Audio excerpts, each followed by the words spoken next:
America. Yeah, here to save. Yeah, Team America. Yeah. Hey, we're back to TNT Garden Hobby. I know that was a little vulgar, but if my sound guy was amazing, it's gonna sound like Team America.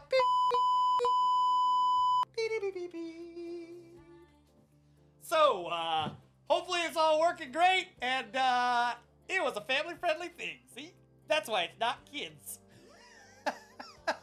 All right, so we are going to be talking about the board game right here in camera. That is right. Now we have American, or wait, my dyslexia has kicked in. We have Forest. Nope, not right. I think it's Fortress America, United States under attack. From whom? I don't know. I think the other guy can explain more. I'm going to open up the box and I'm going to start showing you what's inside. And he's going to kind of explain what's going on. Alrighty, so the Fortress America game is set in the 21st century.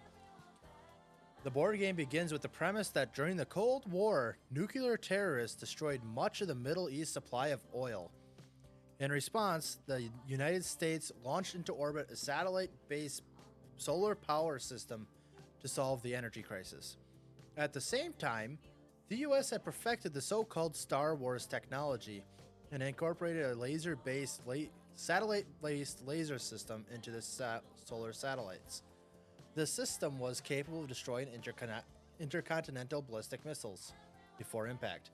Thus, the USA was completely safe from nuclear threat, ending the era of mutually assured destruction.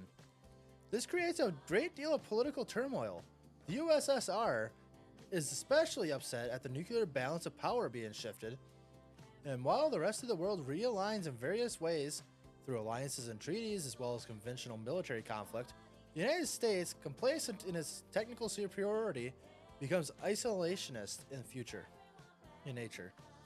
The game opens with the world divided into three major world powers outside the US: the Asian People's Alliance, which so happens to be the yellow player, the Central American Federation, blue player, the Euro Socialist Pact, the red player. These three powers have launched a surprise invasion on now conventionally weak United States. Asian invaders on the Pacific coast, Central American invaders along the southwestern border with Mexico, and the Euro-Soviet invaders along the eastern seaboard. The US Navy is brushed aside. The Army and Air Force, still capable of resistance, are nevertheless insufficient to halt the multi-pronged invasions. The unique nature of this game is the notion that of 3 of 4 players cooperating for the elimination of one player, the US. This game is an interesting dynamic of the US player being outnumbered 3-1 in military strength, but steadily being reinforced by laser relay towers, which have a 60% chance of destroying an enemy unit anywhere on the board each turn. The rules of combat also favor the defender. The invaders must place their reinforcements, which arrive on an even basis throughout the first few turns and then run out entirely, in their own invasion zones, which are sometimes far away from the front, while the US never runs out and can be reinforced at the front. The American player receives reinforcements by drawing 2 cards per turn, which sometimes specifies for partisans or military forces to appear behind enemy lines. Others allow the US to reconstruct shattered units from the dead pile in home cities, while all invading units are permanently out of play when lost in combat. The real result is a game that, if played well by all players, will result in a very close contest. There are 30 cities represented on the board, and the invaders must capture and hold until end of game an entire turn. And hold to the end of an entire turn, 18 or more of them to win the game. This allows the US 1 round to counterattack and recapture after all invaders have played a round and temporarily achieved their goal of 18. Yeah, so pretty sweet, I'd say. I mean, it looks like a pretty cool game. Probably plays amazing. We are definitely going to be doing a play testing of this game. And this game itself is another older game that we have here for the board game library. And do we actually have a age on this game? Do we actually know how old it is? I am seeing on here it was released by Milton Bradley in 1986. So 1986 is this game. It's definitely interesting to say the least. And it just, I like the idea that it's based on that Cold War. That's really kind of cool and how it went completely different.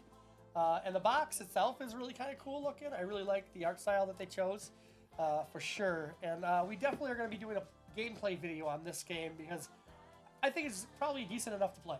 Yeah, we do need 4 players for it.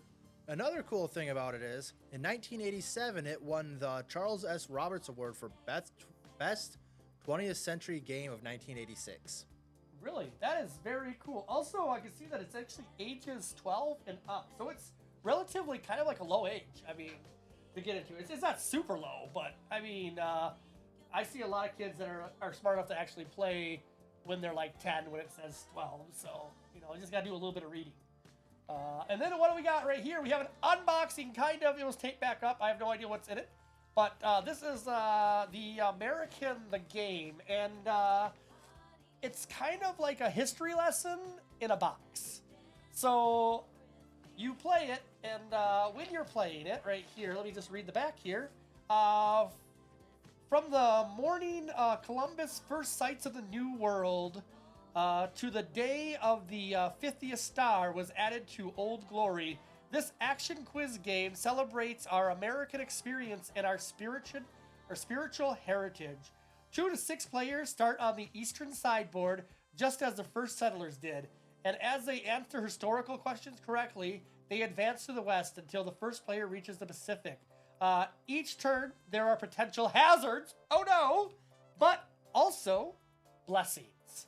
And the of more than 2,000 questions are hard sometimes, easy other times, but they will all remind players why they're glad to be Americans. And I think this board game today is probably more relevant now than it ever was before. Ever has been. Yeah, because, I mean, like, really, we hear so many bad things, and maybe we got to remember what we did right. And just remember where we came from and how we got here. And basically, you know, the whole world's divided, but we were a great melting pot at one time. And that's why we have so many cultures. And it's pretty great. And I know some people are like cultural appropriation. But, you know, that's not the same. I mean, when somebody looks like you, talks like you, and just want to act like you, it's amazing. And I don't care. I am a little bit of everything. I'm actually 57 Heinz, so that's my actual breed. So we are a bit of everything. I got a little bit of African American in me, a little German. My tree is actually really good. It's huge. You know, it's not the Duke. So tons and tons of heritages live inside me, and that's actually a great thing. A lot of Irish. And just a lot of things amazing. So I think getting back to what makes America great is a good thing to be. And I know I went a little bit of a tangent there, but, you know, I'm happy to be American. I'm happy where we're living, and things are weird right now and strange, for sure. But America the Game, everybody. Learn your trivia, know it well, and when the British come with a flag, we know our history then. They just don't get to put a flag down. I mean, we stopped him before. Do you know anything about this game any more than what I just said? We've been trying to look this game up. We couldn't find a lot. I haven't been able to find anything on this game on Wikipedia or anything. There's just too many games out there with America, the game, in its title. Yeah, no, it's really... And we even put down the date we're looking for. We found some listings of this game to buy it on eBay. It was really cheap, like $20 or something, brand new in package. Yeah, $20 still in its original packaging from factory. So, and it's got, you can see that's an oldie picture, oldie game, because it has the old Fun family. Look at that. Look at how much fun they're having. Looks like they're having so much fun over there. I know. So that's another reason I like old board games in the first place is there's so many, it's different how we tried to advertise to people back in the day. And I like the old advertisement actually a lot better when it's not in your face and not trying to beat you over the head all the time. I just don't like it. I don't like it at all. But I'm sorry for the crude intro. I thought it was funny. It may not have been, but now it's there. Yep, and now it's time to unbox the game. This has been the oldie American games that we kind of have. So we're doing this old vintage game series right now. We're getting on. It's pretty. Oh, we didn't open the box. You're right. Oh, what's in it? I bet there's trivia that I do not know because I'm a horrible American. I think both of us are. Let's see how horrible I am. Please give me the easy one. Okay, so we got this thing opened up. Of course, it kind of looks like the other game a little bit. I mean, it's a big old map of the U.S., so really kind of cool. So we got our little peoples. Very cool. Our little peoples again. They look a lot like little towers of awesomeness. So we probably start over here. Oh, I'm pretty sure that's where he came from, right?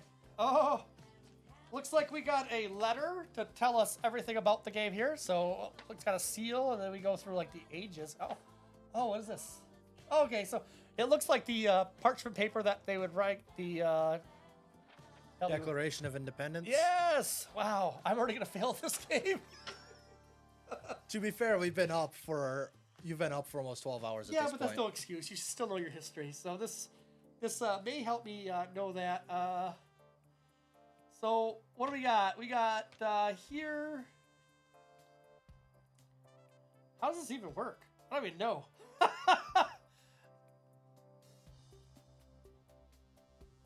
We're all trying to figure out this game with you, honestly. Yeah, we are. So I don't even know how this actually works. I thought it'd give me the answers somewhere, but it doesn't. I'm going to come up and steal one of those cards. Yeah. Come up here and see how these things actually work out. So here's one of them right here. I think right here it's freedom of speech, freedom of worship, freedom for want, freedom of fear. What's happening? Right here, this is question 1. There's the answer for question 1. Oh. Yeah. Okay. All right. Bobby socks, sandals, and junk boxers were a part of what decade? And it tells me the 30s, 40s, and 50s. How can it be a part of... Each one of those are a decade. Yeah, but... Probably bad wording, honestly. Maybe you... 2 vice presidents that became presidents upon the death of their predecessors between 1920 and 1955. Who were they? That one actually has a real reason. Coolidge and Truman. So there you know. The more you know. I can't remember what the more you know thing is, but picture a star going. I cannot remember that. I can't remember either. But yeah, this is America, and I really should just play this game just so I can actually know about America because, well, we as Americans are doing really bad at actually remembering and knowing our history. This is something we could probably throw at you during live streams and stuff like that. Oh my gosh, and watch me fail? Yes, that would be amazing. And then I start getting them right. And then you know that I've been just studying these cards every day. But there's 2,000 of them, so if I got pretty smart at this, I would have to know a lot about America, and that would be a good thing, I'd say. And then we will start quizzing you on the Chinese. Don't do that. That'd be bad. I would intentionally get those wrong because I just don't want to be a part. But that is all we have, and thank you for reminding me to open up this box. It's been kind of neat. It is a really heavy box and lots of trivia for sure. And it would be very interesting to just kind of play through it and actually learn. And even if just not just learn some of the trivia would be pretty cool too. So we are TNT Card and Hobby signing off. If you like what we're doing, we have a Patreon. Lots of videos there. Pretty cool stuff. We got behind the scenes of us doing amazing. And also like the little bit of audio setup that we did here, which is also amazing. And a surprise podcast. Very surprising. Not even that long, but very interesting. I think it's about a minute long. It's very long. A whole minute. A whole minute. It's a lot of things get talked about in that 1 minute, though. A lot. It's all over, actually. That was an audio test that we did. It was very cool. It was a lot of sound effects and stuff that we could do, but a lot of sound effects don't make a lot of sense. But we could high pitch me right now. Waiting a little bit. Now I sound like a squirrel. It is horrible, I know, but subscribe. Leave a like. And he already unmuted me from being a squirrel, but just because he does that doesn't mean you can't share this video with your friends. That's right, it should be pretty amazing. Thank you very much for watching all this way. With that, I'll be out. See ya.